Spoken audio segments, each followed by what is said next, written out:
Hello everyone, LJ Young back again. Just setting this up real quick just to make sure I can talk to anybody that decides to text me.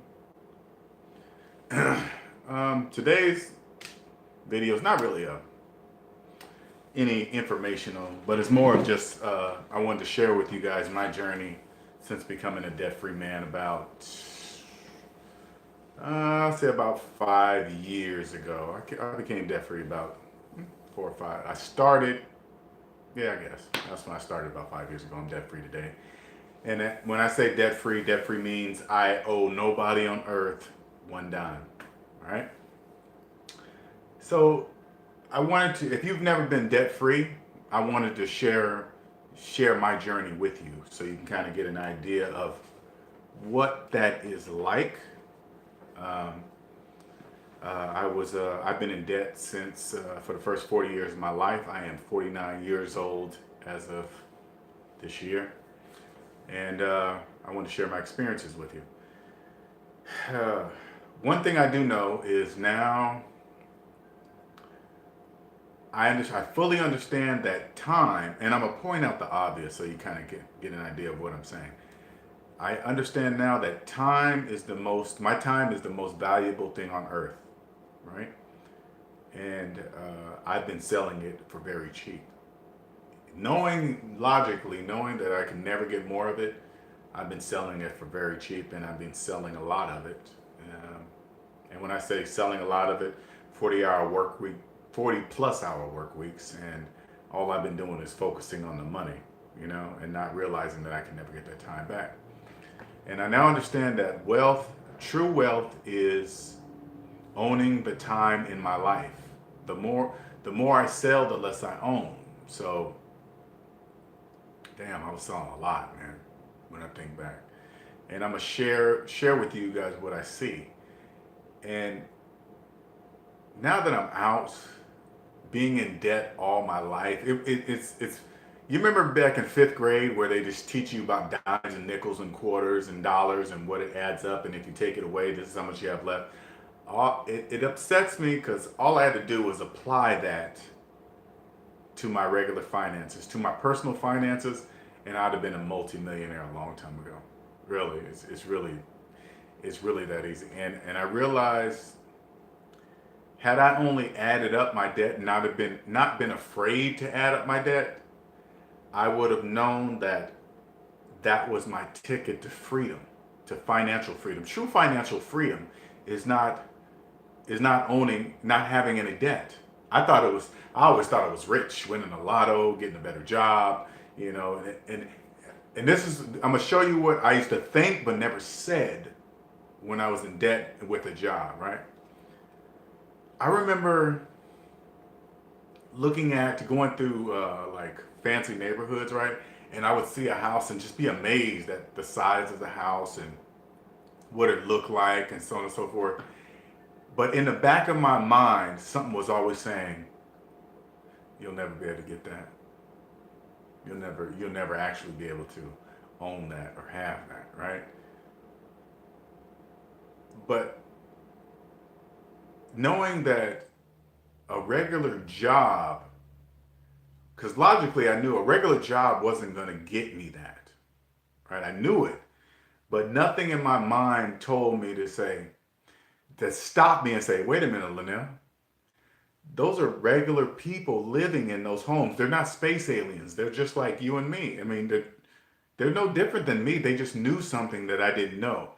And I didn't know what the foundation of wealth is not having any debt. How was I to ever build wealth if I didn't know how to manage the money I had today, the amount of wealth I had today? How was I ever to build it? It just didn't make any sense, right?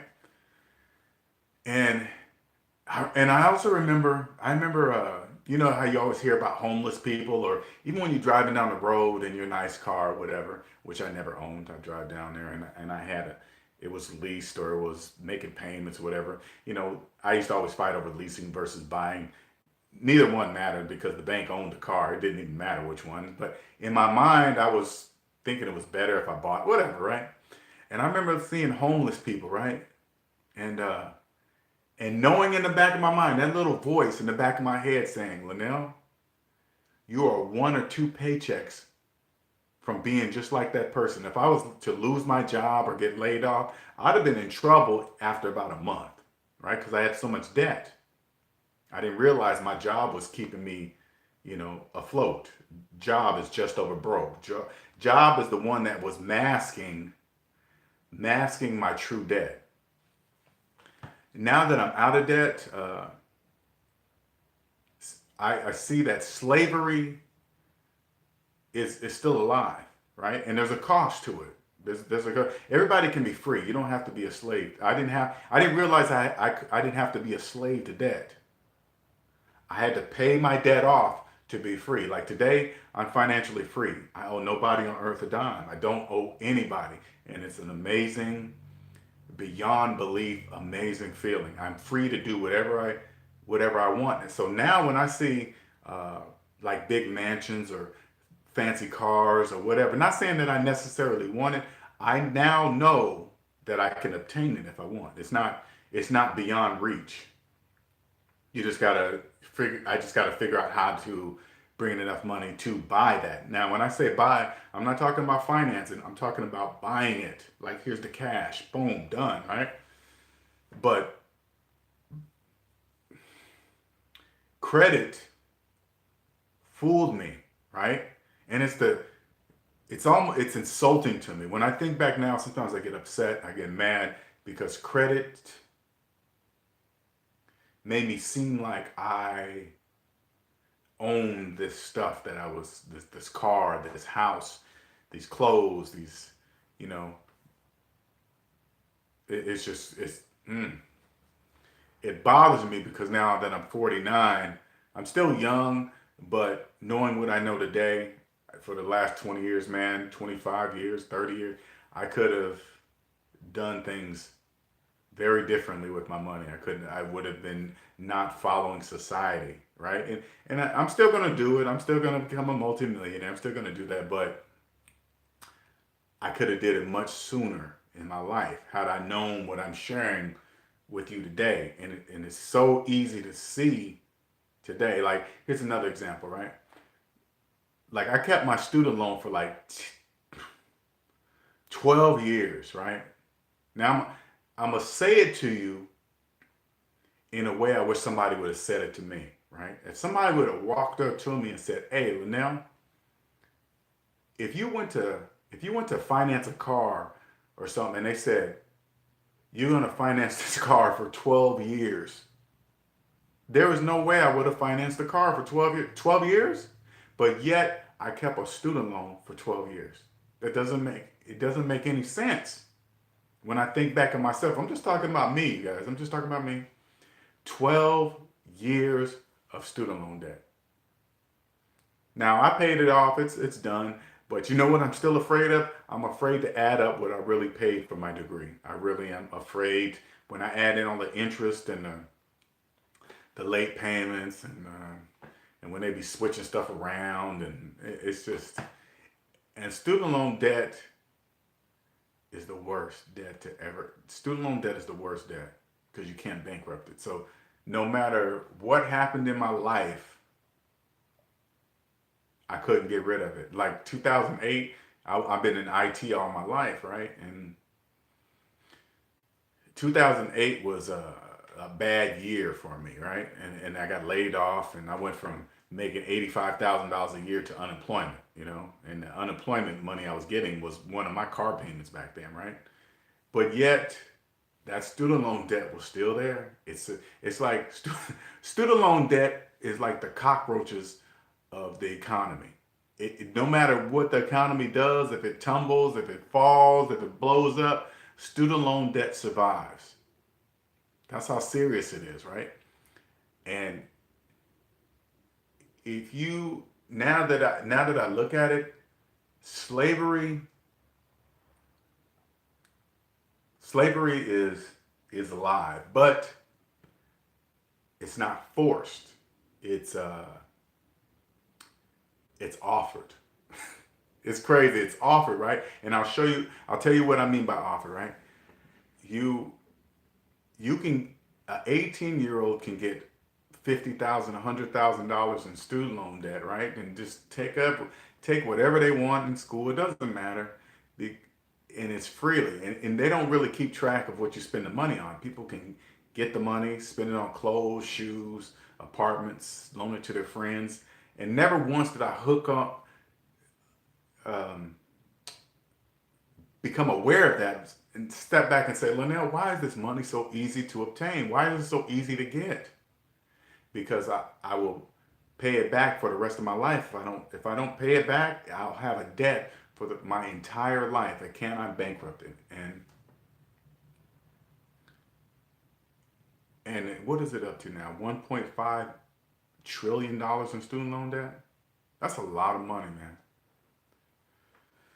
But now that I'm free, I travel wherever I want. Um, I'm not obligated to anybody or anyone. I don't have to let the bank know where I'm moving. I don't have to let the bank know my different address, or if they make some policy changes, if they're going to raise the rates, lower the rates, transfer, sell the debt to somebody else. I remember all that stuff happening in the background, and I was just a pawn in this game. I just had to follow whatever they did. Why they did it, I don't know, but I just, hey, there's a new owner of your debt. And so now that I'm debt free, I see the world, financial world, totally different, right? I can see how it truly works. Now, it's not it's not a bad thing. The system is it's been in place before you and I were even alive. Okay, it's in place, and it's in place for a reason. All right, and if you understand that reason, you will become wealthy. You'll become rich. But all you gotta do is understand the rules. And these rules that I'm telling you, the rules that I've learned now, are not. They're not in books. They're not in. It's not taught in college. I don't care what kind of finance class you take. It's not taught there. I know that sounds crazy, but it's not. What I know today is not taught in school. It's not. And it's only fifth grade math, right? That's what upsets me. So I'm going to give you an example of how I see things today, of how I couldn't see it before, right? So, for example, I'm going to give you an example. Like Wells Fargo is have been in the headlines for the longest for these different things they do to these accidents that happen, right? Now, I'm gonna point out something. I want you to follow what I'm saying. I'm gonna just tell you what I see, okay? As a debt-free person, when I was in debt, I would have never saw this, right? Now, let me point out one of them. Like I remember a few years back, they accidentally, I don't want to say accident, they opened up millions of bogus accounts and was charging people fees and all this crazy stuff to people until they got caught. I think they were doing it like for 4 or 5 years before. I want to say caught, but I don't believe it's anything they got caught. But if you notice, nobody went to jail or prison. Nobody. Now, it's immoral what they were doing, but it's obviously not illegal because you don't see anybody going to jail. Now, the average person goes open fake accounts and starts doing stuff like that, you're going to jail. But at a certain level, you don't. At some point up the ladder, it becomes just simply immoral, not illegal, because nobody's going to jail. It's not really. And so they got a fine of, let's just say, I believe it was like $175 million for doing that, right? Now, to the average person, 175 million, you think, ooh, that should teach them, right? So I did a little more digging. Over those 4 or 5 years, they made billions. They made billions of dollars, billions.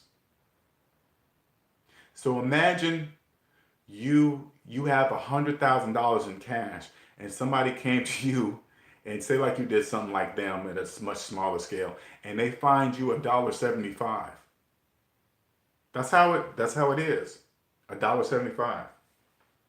And you'd be like, okay, whatever. I would say that was pretty good trade-off. Plus I don't go to prison or jail. Yeah, I'll deal with that. Yeah, here's the $1.75.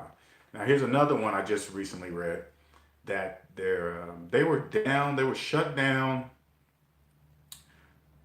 Everybody couldn't access their stuff for like uh, this past Thursday or Friday or a couple days or something like that. Now this is Wells Fargo, a multi-billion-dollar bank, right? And their excuse was they was doing some routine maintenance and some smoke happened in their data center and shut down the system, right? Now I want you to take a step back, all right? And this is, I'm telling you what I see, all right? And I have an IT background, okay? I've been in IT for the last 20 years. Now, here's a multi-global banking, Wells Fargo, okay? One building that had some smoke shut their entire operation down. That's not true. Now, I don't, do I know? No, I don't know. But do I logically think? Like, I worked for a company. We had multiple locations. So just in case if one building data center burned down, everything would transfer to the other building. When that building went down, that was called backup data centers, right? And this company is nothing compared to how much money the banks got. You believe the banks would even allow that, even consider that to happening and lose that much money? That's not true. That's not true. And I know you're probably asking, well, why would they do such a stupid thing and say that? I'll tell you why. Because now, if people can't access their paychecks, their auto bill pays, and all this other stuff, that these transactions that can't happen, fees are incurred either from Wells Fargo or from the other companies that are trying to access that you're trying to pay. They're gonna charge you a fee for not being able to get the money on time. Now it's up to you to take that fee and say, "Hey, Wells Fargo, it's your fault." Now the other company, they don't care. They don't care how or what. That's your problem. Pay them their money. Right now, you got to pay that money, and then you got to somehow take some time out of your 40-hour work week to get that feedback from the Wells Fargo. Now you got to. Now you're going to determine to yourself. You got to go. Is it worth my time to get back this $50, $100 fee or whatever? And that's money. And you know how much money, how much interest they get off of all those millions of dollars in fees? That's a lot of money. And so say like you're the one that actually followed through. All they got to do is give you your money back for your fee. All that interest they accrued on those fees way out far away the money that paid back to you. Do you see how it works? This is just what I see. I'm not saying if it's true or not. I don't know. But it just makes financial sense to me. They did the same thing with auto loans. They accidentally made made charges, made people take their car insurance, and it was just some crazy nonsense. Now a person has to go. Now I don't finance cars, so I don't really have to worry about that kind of nonsense. But if you're one of the 800,000 people that do, it's time to. And the reason why I say that, it's time to be like the banks. That's how I look at it. It's time for me to be exactly like the banks. It's called free money, phantom income. You can call it whatever you want to call it. It's money.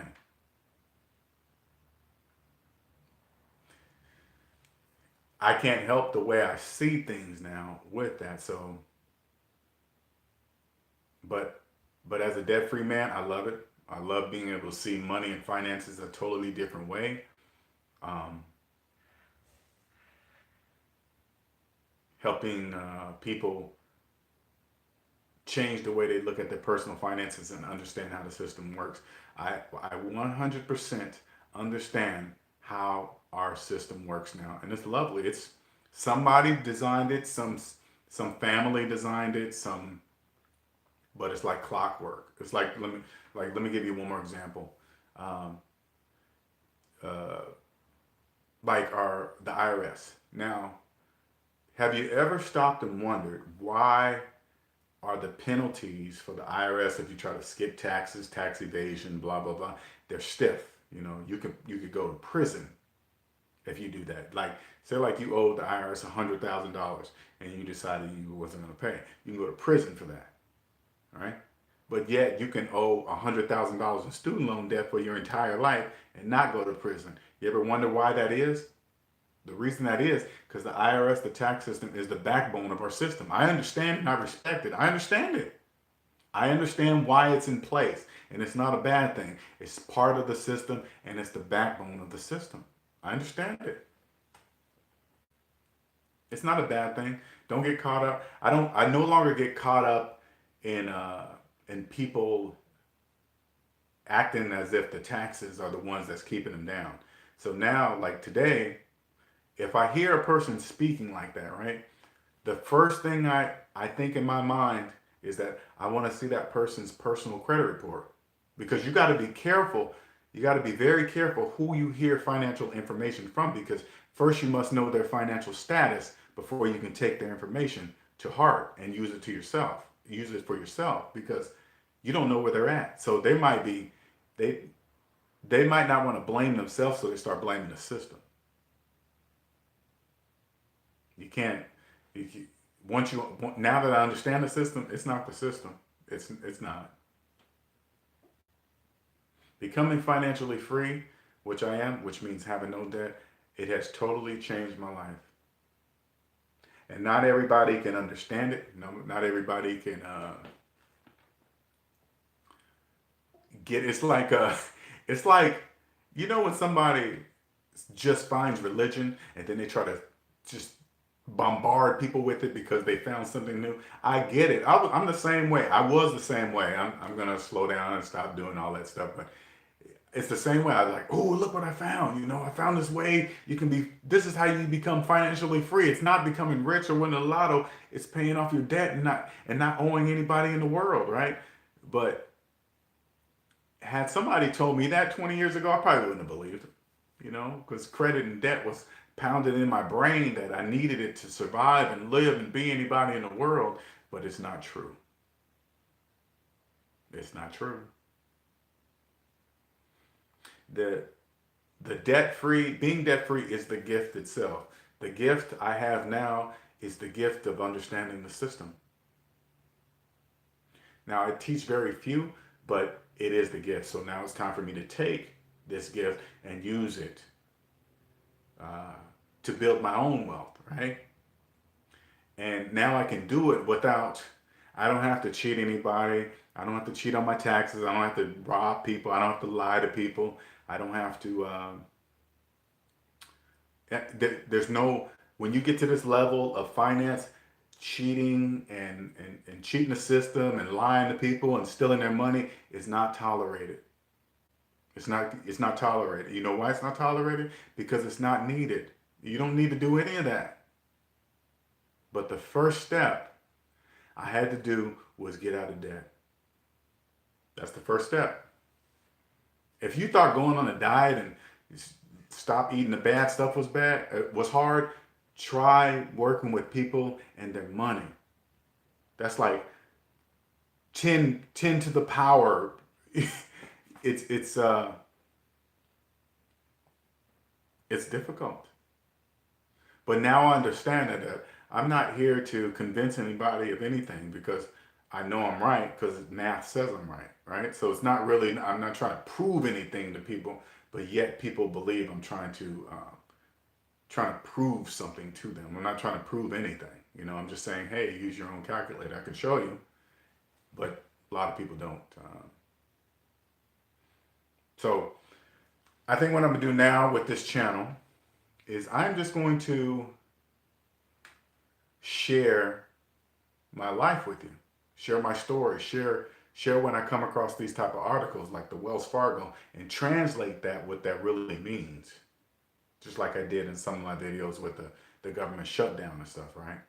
And if you go back to a couple of my previous videos about the government shutdown, it coming from a debt-free perspective, it was the government's way of field testing their grip, right? And this is a good way to test, right? So after 1 month of a government shutdown, people were thrown in a panic.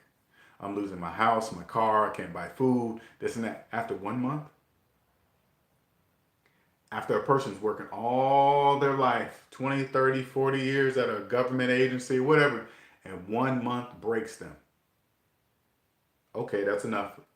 Government shutdown over. We just needed to test our grit. Nothing's wrong with it though, because it's voluntary. You can choose that. They made people work for free. That's slavery. If that's not an obvious test, that's obvious. Yeah, we're not paying you, and you're gonna work for free, slave. That's what they said. Indirectly, of course, right? There's no way I would do that. I'd quit. But yet, I was working for free for a company. Now, let me tell you what I mean by free. This is what I was doing. Anything outside of the 40-hour work week that I signed up for, like when I got hired onto the job, they said, "Hey, Mr. Young, we're going to pay you this 40 hours a week. This is how much you're going to earn for those 40 hours a week." I said, "Cool, I accept that." Sign on the dotted line. Cool. I'm selling the time of my life, 40 hours a week of it, to this company for this amount of money, period. But yet, I would get calls outside of work. I'd be checking emails. I'd get calls from "Hey man, did you check your email?" And this is after work hours. After work hours, right? And when I was in debt, I felt obligated that I had to do it. Today, I wouldn't tolerate that. Why? Because I respect the time in my life that I can't get any more of. And the older I get, the more I respect it. And it angers me that I sold, not sold, I gave away so much for free. I mixed, excuse me, I mixed my feelings into my job, which my job was a business. I should never ever, if you guys listen to this video, listen to me when I say this. Never ever mix your feelings into the business. Any kind of business, let alone your job, especially your job. Because things that I think back now, things that don't make sense are the indicators. Like now, for example, if a job, hey, we're going on strike because they're not going to give us these benefits or increase in wages or whatever, right? And people they get mad, and anger is a feeling. I did that years ago. I got mad. Oh my God, we're going to go out and picket. Okay, now from a debt-free perspective, when I look back, this is what the business was telling me. We don't want to pay you those wages, nor do we want to increase your salary to keep up with the economy or whatever. We don't think you're worth that. You know what I should have did? If I was debt free, I would have said, "Okay, that's you saying that. I don't care what the business says. I believe I'm worth that, and I should have quit and left." But here's years of union dues I was paying. Years of union dues, right? I'm standing on a picket line. Now I'm getting paid peanuts to stand on a picket line of a business. Peanuts. What happened to all that money I was paying into the union for all those years? Where's it at? Now I'm making peanuts. Now, and if I didn't picket, I wouldn't get paid anything. What does that say? You know what that says to me today? I was a slave. And then after they hold out for all that time, and then you come back on the job to a job that already told you, that already told me, let me stick with me, that already told me I wasn't worth it. I was not worth what I wanted, that I felt. I wasn't worth what I felt I was worth. The time in my life wasn't worth the peanuts they were paying me. I should have left immediately. Fight for the wage that I wanted, that I felt I earned, that felt I was worth. I should have left and found a job that clearly would compensate me for what I thought I was worth. And when I quit my last job, that's exactly what I did. And I'll tell you, since I don't work a traditional job, my last job I was making $100,000 a year, right? And I remember I constructed this I'm gonna just say this cloud plan, computing cloud plan. Let's just put it that way. But I needed to become a manager to execute it the way I wanted to get it, right? And the job said, "No, Linnell, we're not gonna promote you to manager. We're not gonna do it. We're gonna hire somebody else, and then you're gonna train them." Right? Now at this point, I'm debt free, right? Now, what I want to say to you is this: if I had been in debt, I would have had to accept what they were choosing to do to me. But since I was debt free, I said no, I won't be doing that. I quit. I left there, went to another job, and got a $50,000 raise, $50 or $60,000 raise at another company. How did I do that? Because I believed in myself. I believed I was worth the money. I was worth what I knew. And I was very good at what I did. Very good. And the other company recognized that and compensated me accordingly. But by that time, I was debt free. So the thought of staying in an office for 8+ hours a day, driving to work as the sun comes up, leaving work as the sun goes down or is already down. I couldn't do that. I felt like I was in prison, like I was in a cage or something. Mm-mm. Like when I think of having a job today, a traditional job, or going back to the field I was, it feels like it would be prison. Giving 40+ hours of my life to a business. Now, I'm not blaming the business, okay? How I feel about it is 100% irrelevant, okay? I don't, I don't, I don't look at my past company as like, oh, you guys are mean or bad. It doesn't matter, because once I quit, they will just easily hire somebody else that will do and accept those type of terms. I get it, because there's more people in debt. 85% of American in debt. 85% of our Americans are in debt, so they have plenty of people to choose from. I'm the odd duck now. If I came into a traditional job today, I wouldn't fit, because I wouldn't be accepting what a manager or a boss would try to do to me, because they're so used to being able to do that to people because they're in debt. I hope you guys kind of get an idea and kind of get a feel of what I'm saying to you,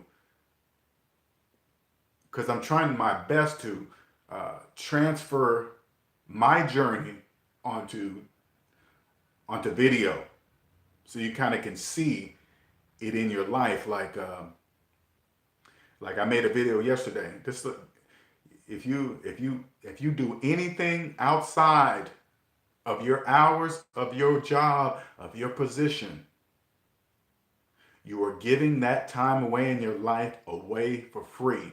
I don't care if everybody else is doing it. Yes, the majority of people are doing it. You don't have to. If they're fine with giving away the time in their life, that's fine. Let them do it. Let them do it. They're going to think you're odd. They're going to think you're crazy. Well, oh man, you got to kiss ass. No, you don't. All you got to do is this: be very good at what you do, and you will be compensated for it. Period. You don't have to kiss no ass. You don't. You walk in, do what you do, master the craft. And you know what let me tell you something. You know what the secret is to that? It's all you do. If you're in a job position, right? Now you naturally come into a new position and you automatically assume that the people that have been there longer know about it more than you. That's not true. Not always true. I'm not going to say always not true. It's not always true. Take the time to read the details of the fine print of that position, that job. I guarantee you, you will discover something. That brings up a point I want you guys to see. I want you guys to hear this, okay? And I won't get into too much details, but you guys will understand the gist of it, all right? But I didn't know what I had discovered at that particular time, because I was still in debt. I know it makes no sense, but I'll explain it later, right? Now, I was a computer engineer for the last 20 years, right? And my particular software was VMware. Okay, that's virtualization. When you always hear the cloud and stuff like that, that's what I did for a living, right?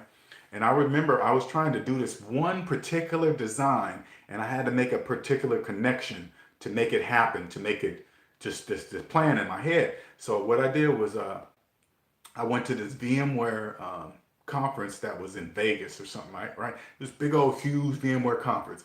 And here's all the smart brainiacs of VMware. They're there to answer all the questions. And I just had this one question. I said, hey, can I do XYZ to make XYZ to connect to XYZ over here? And all of them were saying, no, you can't do that. You can't do that. But I was thinking to myself, there is no way VMware put all this money into this cloud software and I can't do this. There's no way. There's no way. So what I did was took the time to read those boring manuals and I read it. I took an hour or two, and then I found the answer in there, and I was like, I can do it. It was buried in there, right? And then I went back to I emailed the so-called experts that told me that I couldn't do that, right? I said, hey man, I found this inside of VMware's documentation. You know what most of all of them said? Oh, I didn't know that. A light went off in my head. I was like, I've been following the follower. So that made a domino effect of everything. Now I question everything. Question everything. I question everything, especially when it comes to money. Everything. From now on, these videos will show you my journey before I was in debt, before I was out of debt, while I was in debt, and now to where I am at today, out of debt. Okay? All right, you guys have a wonderful day. I'm already 36 minutes in. You guys have a wonderful evening. All right, bye-bye.